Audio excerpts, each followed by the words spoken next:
Assalamualaikum warahmatullahi wabarakatuh. Alhamdulillahi binikmatil iman wal islam. Asyhadu an la ilaha illallah wa asyhadu anna Muhammad Rasulullah. Allahumma salli ala sayyidina Muhammad wa ala alihi sayyidina Muhammad. Sadaqallahul azim. Kaum muslimin dan muslimat pemirsa TVRI Sulawesi Tengah yang berbahagia, senang sekali pemirsa kembali kami menyapa Anda dalam program acara persembahan TVRI Sulawesi Tengah, yaitu program acara Mutiara Hikmah, yang tentunya insya Allah program Mutiara Hikmah akan menambah munajah dan takarub kita kepada Allah Subhanahu wa Ta'ala. Kaum muslimin dan muslimat pemirsa TVRI Sulawesi Tengah yang berbahagia, alhamdulillah telah hadir di tengah-tengah kita narasumber yang insya Allah akan membawakan materi kita pada sore hari ini di program acara Mutiara Hikmah, yaitu Al-Ustadz Al-Mukarram Ustadz Profesor Dr. Haji Zainal Abidin MAG. Assalamualaikum Ustadz. Waalaikumsalam warahmatullahi wabarakatuh. Ya, sehat-sehat Ustadz? Alhamdulillah. Terima kasih telah hadir di studio kami.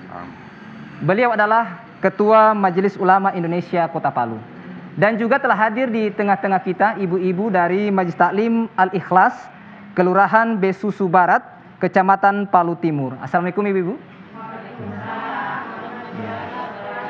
Sehat-sehat ibu-ibu? Alhamdulillah. Terima kasih telah hadir di studio kami.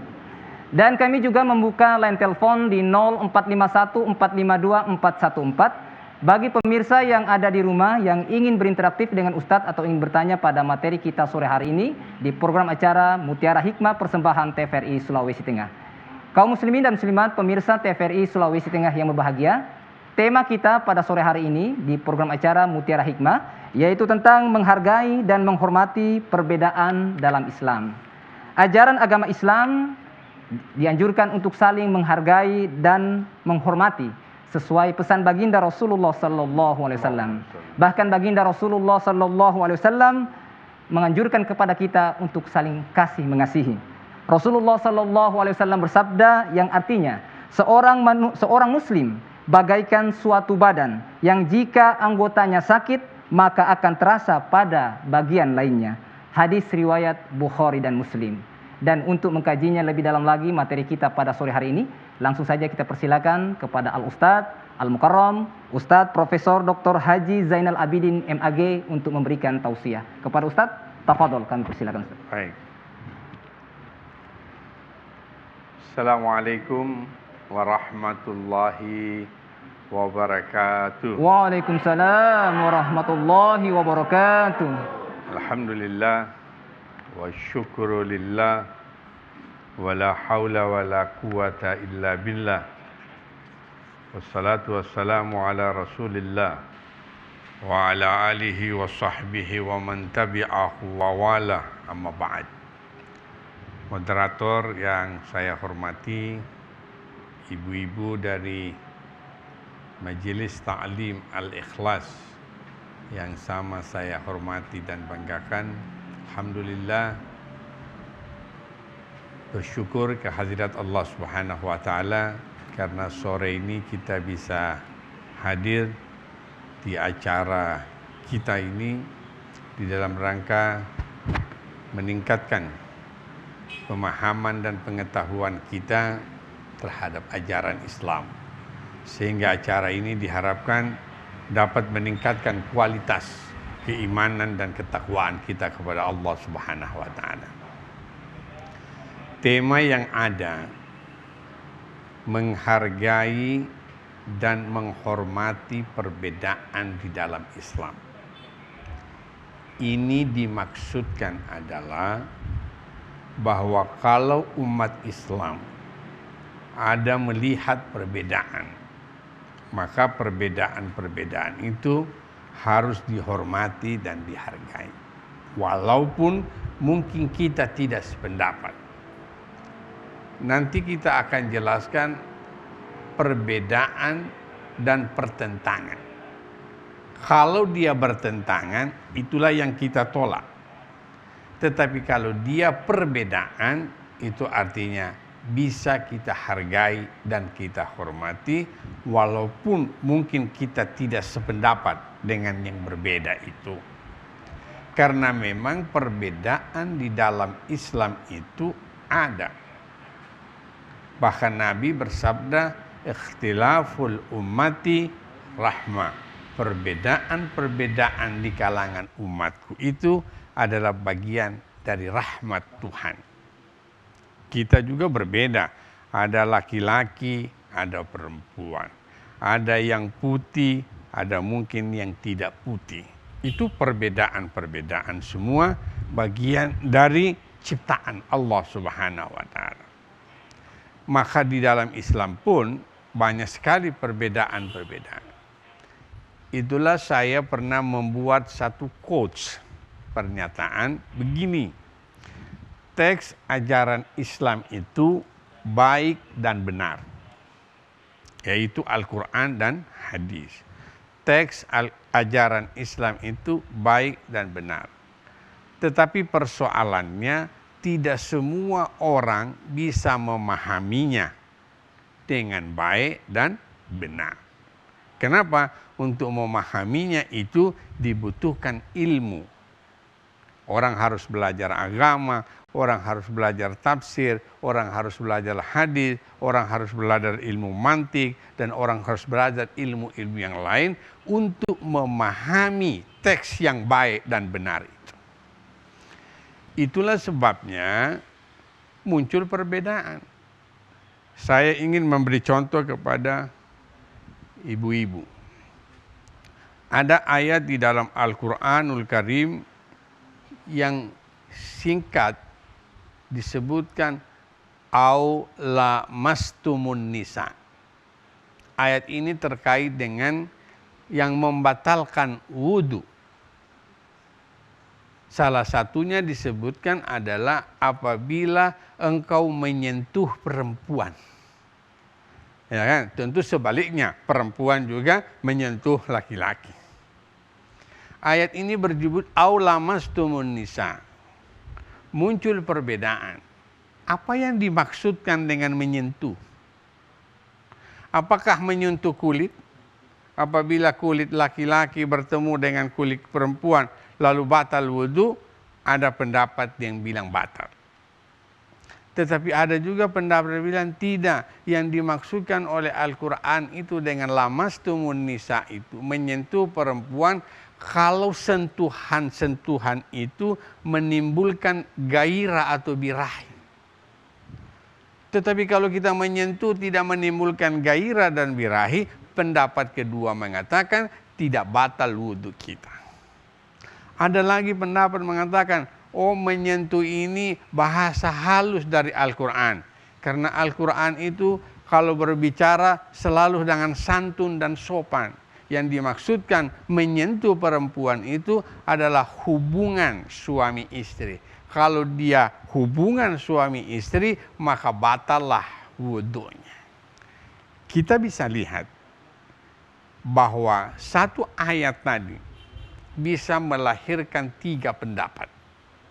Ada yang bilang menyentuh kulit, itulah kata Imam Asy-Syafi'i, mazhab yang banyak di Indonesia bilang yang dimaksudkan menyentuh perempuan itu apabila kulit laki-laki bersentuhan dengan kulit perempuan. Apakah ada gairah atau tidak ada gairah, yang penting bersentuhan, batal wudhu kita.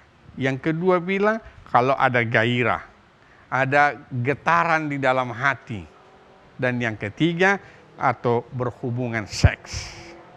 Dari satu ayat bisa melahirkan 3 pendapat. Itu yang saya maksudkan tadi, menghormati dan menghargai perbedaan-perbedaan itu. Dan masih banyak contoh-contoh yang lain yang diberikan oleh Al-Quranul Karim kepada kita, termasuk contoh yang diberikan oleh hadis-hadis Rasulullah Muhammad sallallahu alaihi wasallam. Ada contoh kedua, misalnya dalam hadis Nabi bersabda, la salata liman la yaqra'u bi Fatihatil kitab. La salata artinya tidak ada salat tanpa membaca surat Al-Fatihah. Ulama kemudian berbeda pendapat di dalam memahami teks. Teksnya sudah baik, teksnya sudah benar, tetapi cara memahami teksnya yang melahirkan perbedaan-perbedaan. Misalnya, kata la salata di sini tidak ada salat tanpa membaca Al-Fatihah.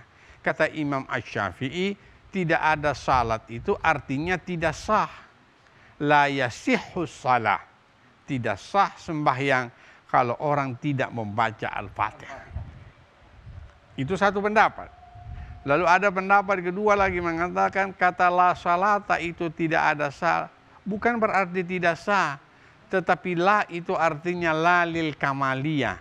La menunjukkan tidak sempurna. Sehingga dia artikan tidak sempurna salat itu kalau tidak membaca Al-Fatihah. Itu artinya kalau tidak sempurna sah. Cuma tidak sempurna. Yang begitu. Ada yang mengatakan lagi, oh la salasa tidak ada salat tanpa membaca Al-Fatihah. Katanya kalau kita tidak sempat membaca Al-Fatihah tidak menjadi masalah. Selama kita membaca ayat lain. Karena ada ayat atau hadis faqra'u ma tayassara minal Qur'an. Baca saja yang mudah-mudah di dalam Al-Qur'an. Bisa lagi kita lihat bahwa satu teks yang baik dan benar dari Nabi itu bisa dipahami berbeda-beda oleh kita.